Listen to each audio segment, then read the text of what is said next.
Hi, can I get a medium double quarter pounder? We don't have fries right now. That's fine. Can I get like an apple pie or something instead? No problem. Alright, thank you. Would you like Coke with that? Yeah, thanks. Okay, your soda's gonna be $7.94. Drop that M&A. Thank you.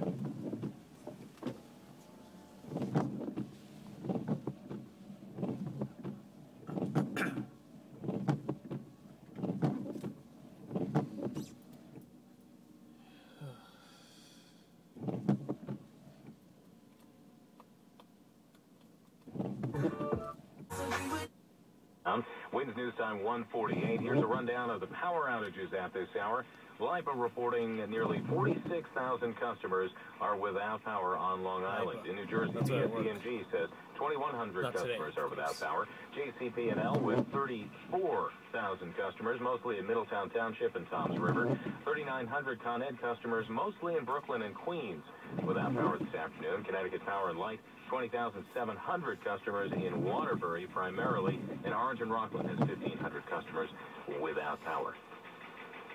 1010 Wind storm coverage is sponsored by the 2012 Jeep Grand Cherokee, the most awarded SUV ever. Tax and tags and MV fees additional. Actual MPG may vary. DCA number 1284708. FAC number 7105681.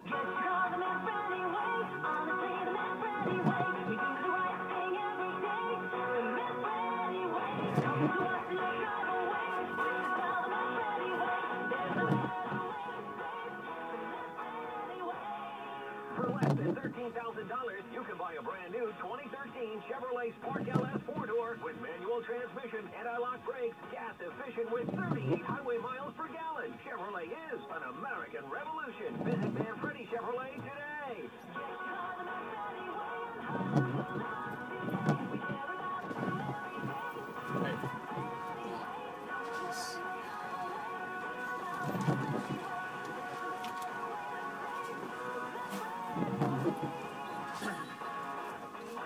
Thank you.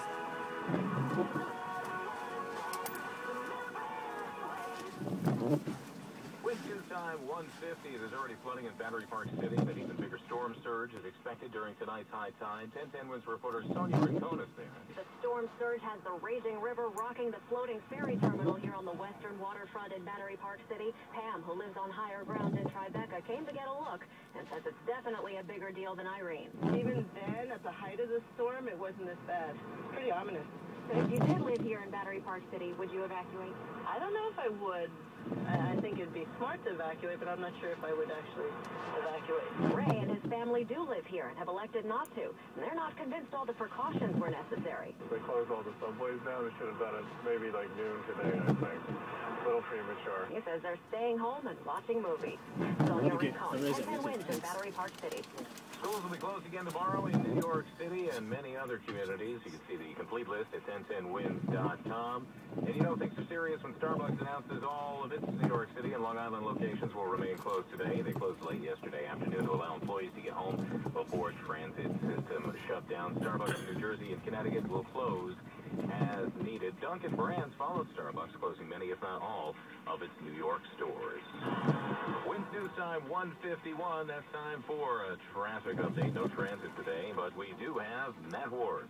Well, we're doing the view here on our Subaru Storm Cam at the Holland Tunnel on the Jersey side, and the cars are few and far between. We are just a few minutes away from a scheduled complete closure of the Holland Tunnel at 2 o'clock, and the Battery Tunnel is going to close as well at 2 o'clock. You just don't need any more traffic downtown as the storm continues to rage. Meanwhile, the traffic in and out of Staten Island posted speeds of 20 on the Outerbridge Crossing, Gompels, and the Verrazano. And the lower level Verrazano to Staten Island remains closed off. Posted speed of 30 up there at the Whitestone and the Frogneck Bridges. Still have closures in town on the FDR Drive, north between 42nd Street and the RFK Tribal Bridge, and south end FDR Drive from the Tribal Bridge into 96th Street. There's other sporadic flooding along the way on the FDR Drive. Flooding in the Bronx on the Hutch.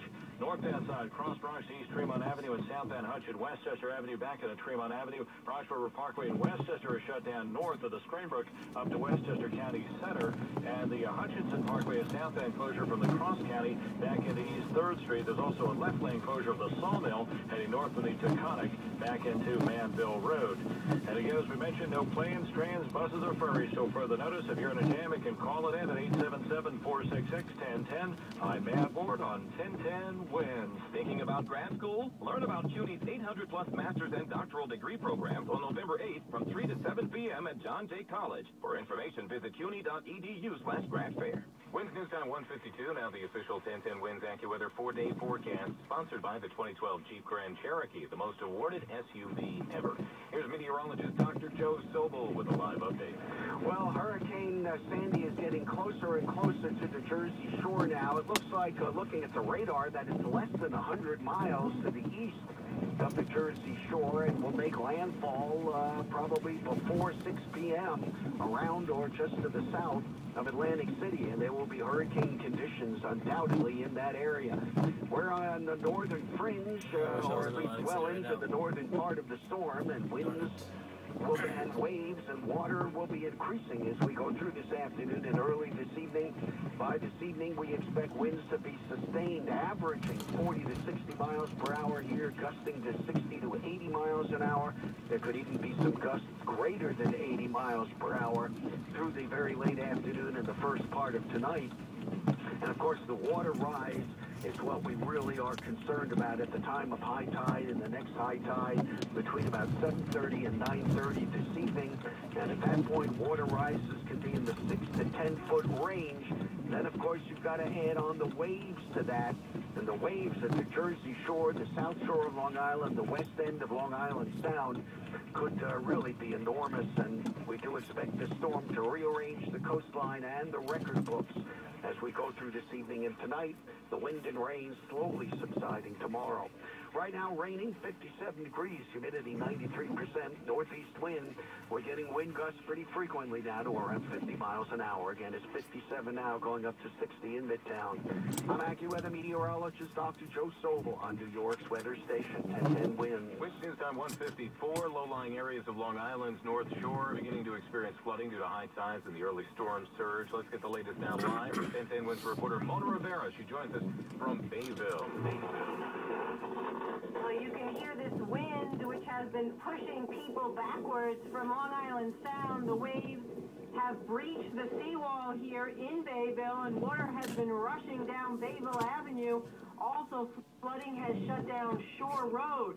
Some traffic lights are out. Some people have already lost power, and Sandy is slowly isolating.